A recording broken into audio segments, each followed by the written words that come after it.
వసంత నవరాత్రుల్లో సుందరకాండ పారాయణ చేస్తున్నానని నిన్న చెప్పాను కదా. నిన్న 5 సర్గలు అయ్యాయి.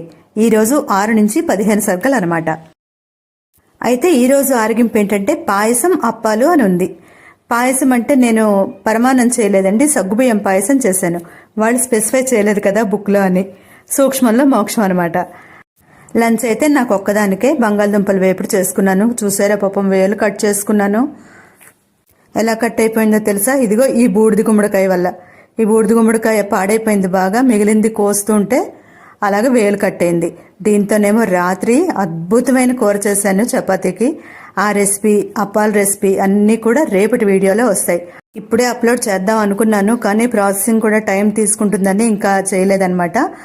అయితే రేపటి వరకు మీరు ఆగకుండా ఇప్పుడే మన ఛానల్ పేరు కింద ప్లే బటన్ క్లిక్ చేస్తే ఒక ఇంట్రెస్టింగ్ టాపిక్తో కూడా వ్లాగ్ ఉంది, చూసి మీ అభిప్రాయం చెప్పండి. అందరికీ శుభరాత్రి.